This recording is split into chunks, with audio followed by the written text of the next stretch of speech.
समरकंद में प्रधानमंत्री मोदी के महा मिशन के महा कवरेज में आपका स्वागत है और आपको बता दें इस वक्त की ब्रेकिंग न्यूज कि प्रधानमंत्री मोदी और रूस के राष्ट्रपति व्लादिमीर पुतिन की मुलाकात शुरू हो चुकी है। कई महीनों के बाद आमने सामने की यह मुलाकात दोनों देशों के नेताओं के बीच में हो रही है। समरकंद के अंदर यह मुलाकात हो रही है, द्विपक्षीय बातचीत हो रही है और इस मुलाकात पे दुनिया भर की नजरें लगी हुई है। और सीधे अब आपको लिए चलते हैं समरकंद, जहां मेरे सहयोगी अभिषेक उपाध्याय जुड़ गए हैं हमारे साथ में। अभिषेक, ये मुलाकात, दुनिया भर की नजर, अमेरिका की नजर इस मुलाकात पर कि प्रधानमंत्री मोदी और पुतिन के बीच आखिर क्या बात होती है?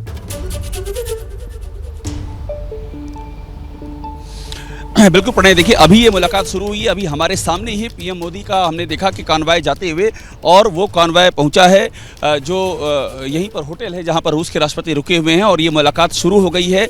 सबसे अहम बात ये है कि जिस तरह से उन्होंने मुलाकात की है, तुर्की के राष्ट्रपति से मुलाकात की है और उसके बाद अब रूस के राष्ट्रपति से मुलाकात उनकी हो रही है। ये दोनों ही ऐसी मुलाकातें हैं जिन पर कि पश्चिम की नज़र है, अमेरिका की नज़र है। दो वजहों से नज़र है। पहली बात तो ये है कि अमेरिका जिस तरह से रूस और भारत को आर्थिक साझेदार के तौर पे देख रहा है, जिस तरह से उसके तमाम चेतावनियों को दरकिनार करते हुए भारत ने आर्थिक रिश्ते रूस से यथावत रखे हैं, वो एक बड़ा इशू है। और दूसरा बड़ा इशू है कि जो सामरिक साझेदारी है रूस यूक्रेन युद्ध के पर्सपेक्टिव में, वहां पर भारत और रूस के बीच आपस का जो संतुलन है वो अमेरिका के लिए एक बड़ी चिंता की वजह है।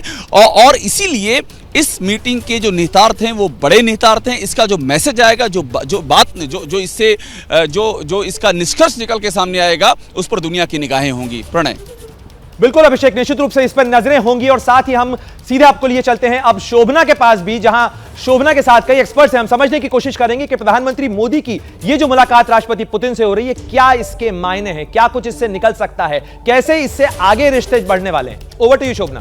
जी बहुत बहुत धन्यवाद प्रणय। सीधे नामिया साहब, मैं समय जाया नहीं करूंगी और आपका रुख करूंगी। देखिए, बैठक जिसका इंतजार हो रहा था और हमसे ज्यादा मुझे लग रहा है कि अमेरिका इंतजार कर रहा था, वो बैठक शुरू हो चुकी है। प्रधानमंत्री नरेंद्र मोदी के लिए आज एक चुनौती भी है, क्योंकि इस मंच से ये संदेश देना सभी को कि हमारे लिए सब बराबर हैं। जी, ये चुनौती है, लेकिन ये इंडिया का एक तरह से हमारी दृढ़ता का भी प्रतीक है, क्योंकि हमारे जो जितने भी दोस्त थे, जब हमारी ज़रूरत थी तब उन्होंने हमको जो मदद दी वो बहुत सिग्निफिकेंट मदद थी और इसलिए ये जेस्चर बहुत अहम है इस एट दिस स्टेज पर्टिकुलरली। ठीक है। और जी पूरा जी, आपने बिल्कुल सही कहा। अभी अब जिक्र किया था डिफेंस इंडस्ट्री का, वो तो बहुत अहम रही है हमारी कोऑपरेशन सोवियत संघ और अब रूस के साथ। इसके अतिरिक्त दो और क्षेत्र थे मैम, एक जो आपकी स्टील इंडस्ट्री और दूसरी ऑयल इंडस्ट्री। सारी हमारी टेक्नोलॉजी शुरुआत में सोवियत संघ से आई थी। मुझे याद है, मैं छोटा था, मेरे फादर साहब इंजीनियर ऑफिसर से बताते थे, सोवियत इक्विपमेंट आता था, हम पूछते थे कैसे चलाना है, बोलता बेटा अपनी स्लीव्स ऊपर कर, आजा मैं सिखाऊंगा। पश्चिमी देशों से आता, क्या ये बटन दबाओ चलेगा, ये बटन दबाओ बंद हो जाएगा, खराब हो जाए मुझे पैसे भेजना, मैं आके ठीक कर दूंगा। ये फर्क था। और कभी सैंक्शन नहीं किया उन्होंने भारत को। तो ये दोस्ती बहुत पुरानी है, मजबूत है। जी, अगर देखा जाए तो प्राइम मिनिस्टर मोदी और पुतिन की जो मीटिंग है, ये बहुत बड़ी जो एक इंडिकेट कर रही है कि जो भारत है वो आज जो अपना जो सामरिक हित है उसको साधने के लिए वो सभी से अपने संबंध बना सकता है। ये न कि सिर्फ क्वाड के साथ रहे और ना एससीओ के साथ रहे। आज ये ऑप्शन नहीं है कि और का ऑप्शन नहीं है, बल्कि यहाँ ऑप्शन ये है कि भारत जो है अपने सामरिक रिश्तों और सामरिक हितों को साधने के लिए वो क्वाड में भी रहे और एससीओ में रहे, जिसको हम प्राइम मिनिस्टर मोदी जी कह रहे हैं कि मल्टी अलाइनमेंट।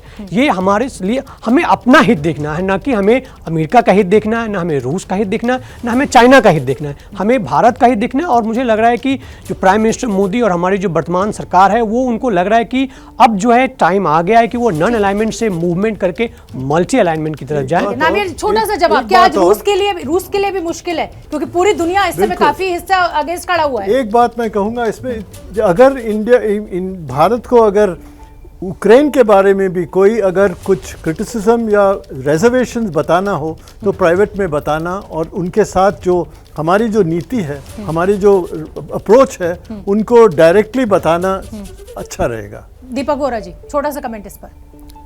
कि प्राइवेटली बताना अपना कमेंट, अपनी शिकायत या संवाद से सुलझाइए, या जो भी भारत को कहना है वो बेहतर विकल्प है भारत के लिए, बजाय उसको पब्लिकली जैसे और देश विरोध जता रहे हैं रूस का, उससे बेहतर।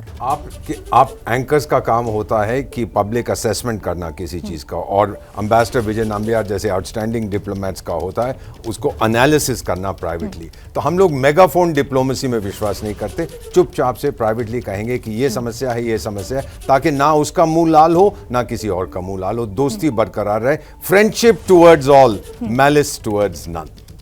और नाबियार साहब, जो मैं आपसे पहले भी जिक्र कर रही थी कि आज स्थिति रूस के लिए भी मुश्किल है, रूस के लिए भी समीकरण जो है दुनिया के साथ वो इतने आसान नहीं है। रूस कहीं ना कहीं पूरे विश्व के मानचित्र पर अलग थलग पड़ा हुआ दिखाई दे रहा है।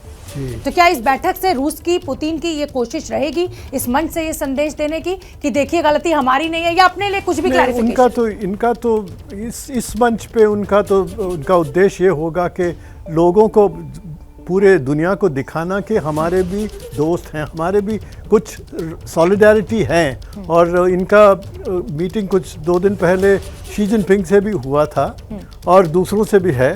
तो इससे जाहिर है कि सब ये तो इन अ सेंस ये तो मीटिंग ऑफ फ्रेंड्स है, फ्रेंड्स ऑफ रशिया है, लेकिन फिर भी इनसे भी चीन का भी रवैया, चीन का भी थोड़ा न्यूआंस्ड है ये यूक्रेन के बारे में, वो भी पता चल गया है हमें।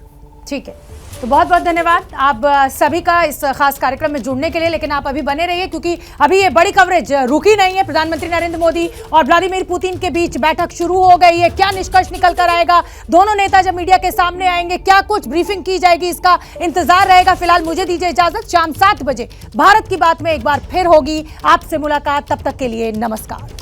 जैसे ही घड़ी का काटा दोपहर 2:30 पे आए, बबीता जी का दिल सास बहू साजिश के लिए मचल जाए। और ये है इनकी बहू, पूरे दिन ऑफिस की टेंशन हो जाए गॉन जब ये करें अपना फेवरेट शो फ्री टाइम पे ऑन।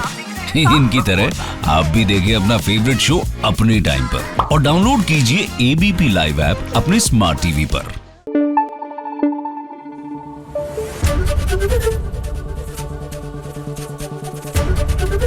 एबीपी न्यूज आपको रखे आगे।